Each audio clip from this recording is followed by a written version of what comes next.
the old barn into his shop. So he's gotten quite a bit done. So the first thing that he had done was, and it took forever, is had the electrical buried. And there's like a big old pipe. He could tell you all the technical words for it, but I don't know what they are. But anyway, so they had to bury the wire because we took all the electric poles down when we moved here. We love not having the poles. But when we did that, we didn't bury any electricity to the barn. So I was actually using just an extension cord because I wasn't using any power in the barn. I had the electric fence, Energizer, and I used lights.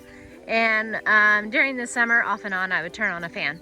But he is going to use definitely a lot more electricity.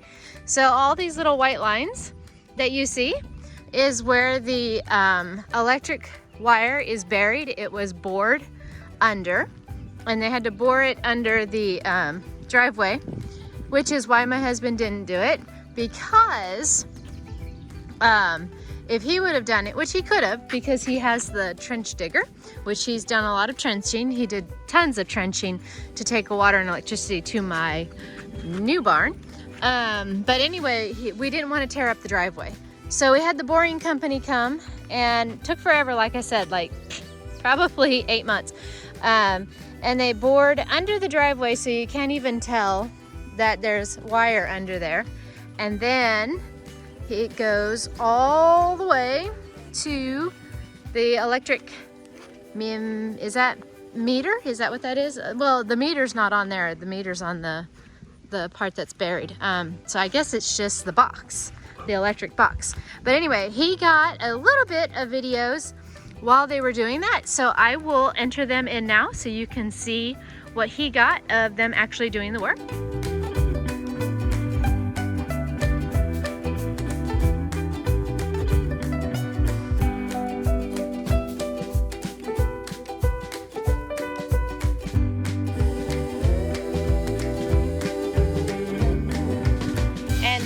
Has made it back over to the shop.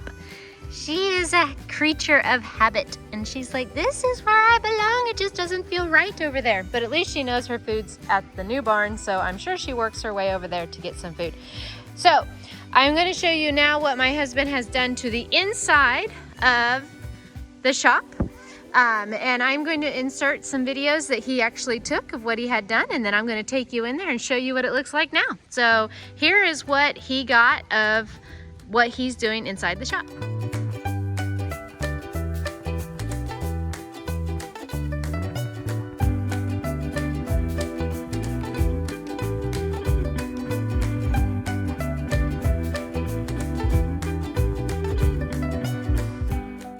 Okay.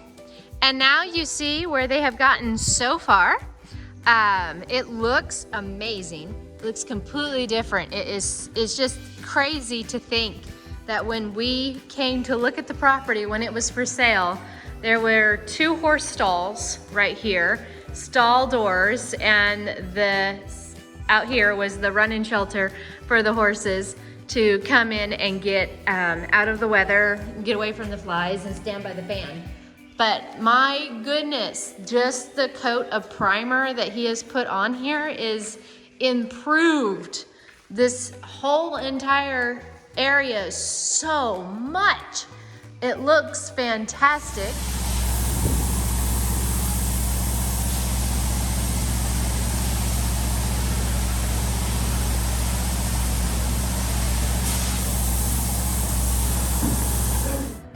Spray foamed the entire lift area, and it is some very rock solid stuff. It's turned the building into very flimsy tin to a very solid rock. So the walls are solid now, and of course it's going to help with the heat and air and everything else that because it's a great insulator.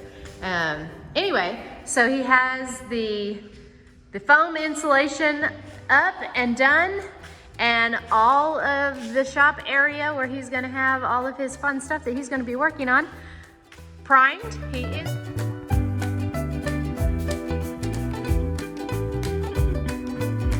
Progress on my husband's shop continues. So there was a terrible leak inside of the barn in my tack room. And we knew it was there, but we didn't realize how bad it was until we went to fix it. So basically, when this shop was built, you're supposed to, we actually have it on there now. I don't know if you can see there's like a little lip between the two roofs, and I think it's called a flange. And you're supposed to put a flange wherever two roofs join together. And whoever built the building did not do that, and it was leaking inside this entire time. So I'm not exactly positively sure when the shop was built, but it was the previous owners had it built, and they lived here for 4 years, and we've been here for 2 years, which means that shop was leaking for a good 5+ years, and it leaked all in the roof of this room right here, which it was the tack room. The previous owner called it the tack room too. I called it the cat room, spelled backwards. But anyway, it was leaking in there, and it's totally destroyed the roof. So we had the ceiling. So they're fixing that. I think it might already be fixed, or it's currently getting fixed. But it also ruined the front door. But anyway, what I want to show you while I'm still back here is that the stall door has been framed in. So it's no longer a stall door. It was kind of bittersweet. I knew it was going to happen, but it was just like, oh, it's no longer a stall door.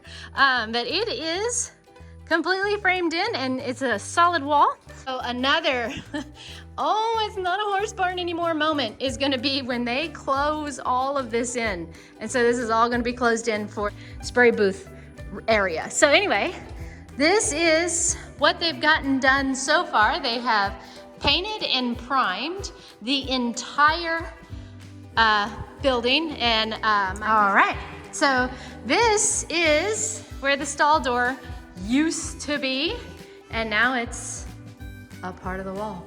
Let's see. Also, there was a garage door here because that was the end of the shop. And Papa, my husband, I'm sorry, I call him Papa. He added this lift room area. And so he took the garage door down so that it would give more room. It made no sense to have a garage door there now. And they framed all of the holes and stuff that you have to have for the garage door. Framed it in, painted it. Looks fantastic. Hello, Dioma. Okay, so here's the door. And it's a brand new door because the old door was completely rotted out. So this is where the two roofs, okay, so here we go. So there was no flange, which meant all of the water was just running in here, and it rotted out all of this area. And you can see a little bit of rot right there. That's not bad enough, so they can still use that wood. But they had to replace the ceiling, and currently you can see they're in the middle of that. But somehow it leaked over here down the wall and completely destroyed this door. It was just completely rotted. So they had to take it all the way out and frame it in all fresh and new after they had it completely repaired. And instead of putting a solid door back, because he's lost a lot of light by closing in the stall door, even though painting it white is really, it's really bright in here. But so he put in just a solid glass door, which I love. I think it looks awesome. I think it would look amazing if we were able to get a solid glass garage door, but he is currently having an issue with that. He's having trouble finding somebody to do it. But anyway, that looks really, really good.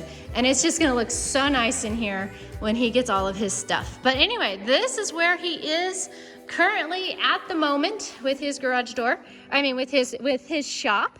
And he's going to epoxy the floor, and we'll do a video on that too, because that's gonna need its own video, because that's gonna be so cool to see when he actually has that epoxied.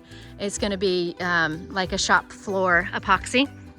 He's doing a lot of research on it, and anyway, it's gonna be really awesome to see that. So that will probably be the next YouTube video that you see of my husband's shop. Yeah, because he has to do the floor before he can put in the lift. So we will be doing a video of the demo work, I guess is what you would call it, or is it called prep work? It's probably prep work of what you have to do to the floor, so that the epoxy that you put down, it really sticks and it doesn't eventually bubble or peel or come off, because he's had that happen in the past and he's learned a lot since then. But yeah, so that's gonna do it for this video. I will show you when he closes. He just scared the death out of me standing here as I'm talking to myself. I will do the video of when they close in the sidewall, but that is what he has got done so far. Would you like to say anything, sir? All right, thank you guys so much for watching, and I'll talk to you again next time. Bye!